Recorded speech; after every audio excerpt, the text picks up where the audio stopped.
What's up, you fine humans? Jay here, and I was asked recently by the awesome Printify admin, Florence, to put together a list of some tips for those of you who might be, new to Printify or just POD in general. These 3 tips are the ABCs of selling online, and they're the keys to getting one major element under control, and that's getting out of your own head. We're usually our own worst enemies when starting out, from imposter syndrome to pricing to just overthinking all things SEO. So here's my suggestions for ways to get through it all. If you don't know me, I'm Jay and I sell t-shirts. Lots of t-shirts. I sell other things too, but mostly t-shirts. I've sold over $1 million worth of tees on Etsy, and I'm closing in on 1.5 million tees sold on Amazon. And now I want to help you maybe make a few extra bucks here and there, and maybe even be able to pay for that monthly prescription or vehicle repair. Or maybe even just enough money that you can take a family member out to lunch without worrying about if you can afford it. After all, our most valuable asset is time. We should be able to spend it with the people who matter most to us and doing the things that make us happy. Okay, so the most important one is choosing a niche.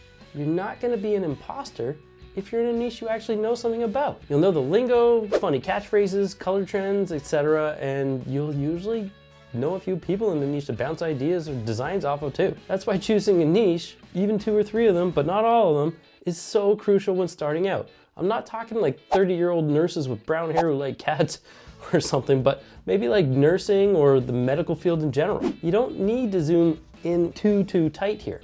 Just make it easy on yourself and start with a few topics or niches that you're familiar with. Think of it more like tunnel vision, but not so far as looking through a microscope. Trying to sell something to everyone will often result in selling nothing to anyone. That's why Nike doesn't sell farming stuff and John Deere doesn't sell performance wear. You can try to do all the things and be successful at it too. Sure, but that usually has you chasing trends. Keyword here is chasing, when you could be leading. And almost always ends up with you having to list hundreds or even thousands of items to get the same sales you would with much less effort. Next up is pricing. I've said this one 1,000 times. Just because you won't pay 30 bucks plus shipping for a t-shirt doesn't mean your customers won't. Truth bomb here, this isn't about you. It's about making money. So do some market research and charge accordingly. Perceived value is a real thing.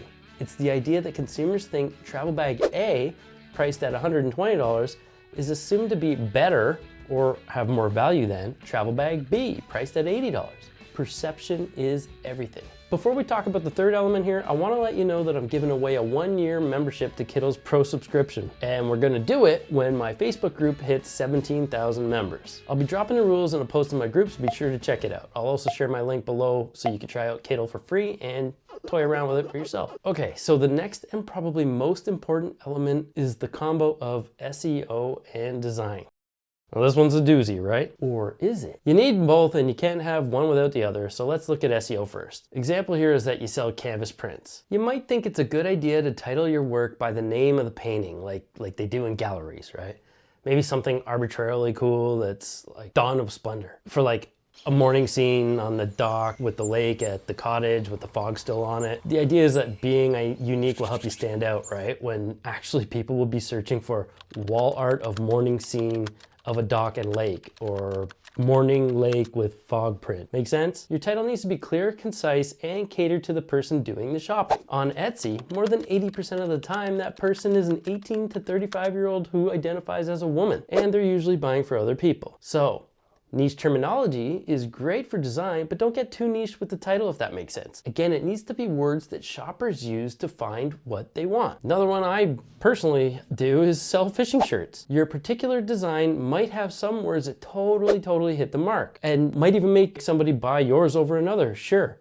If those words are in the title but aren't actually what people are searching for, they're never gonna get found because you created a new idea and nobody knows to search for those specific keywords. Or they're very niche specific titles like design of a graphite rod with a carbon baitcaster reel. Then they will never see your product because they're searching for funny bass shirt or funny bass fishing shirt for Father's Day. Know what I'm saying? So many people say low competition keywords are best, but sometimes low competition just means low demand. The rule of thumb is to think like how you would actually search Etsy for stuff when you shop. It's more simple than you think. Stop overthinking this. The second part of this is the actual design.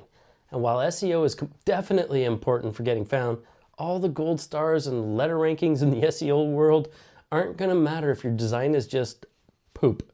Just because your friends and family say they like your designs doesn't mean they're good.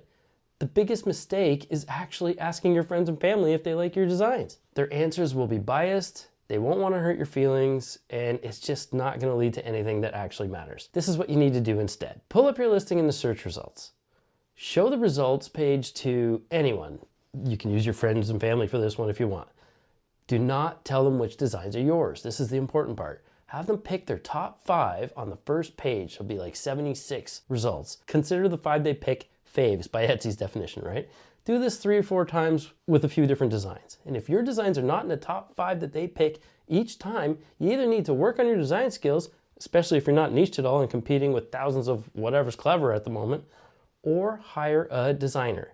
It's that simple. Time is money. So if you're not going to invest in yourself by way of a design course, then just let someone who's good at it do it. If your listings are chosen though, congrats, you're on the right track. These are what I consider to be the ABCs of Etsy land, but they really do apply to most platforms. And I even approach my Merch by Amazon listings the same way. Hope this helps someone out there who's overthinking everything. We all overthink. You're definitely not alone. The key is to think a little less and do a little more. If any of this resonates, feel free to check out my other videos and please like and give me a subscribe. If it doesn't, that's okay too. Try to find someone who does resonate with you and get their take. You can check out this video for how I sold my first million in teas on Amazon, and this one for 3 big Etsy mistakes you're definitely going to want to avoid.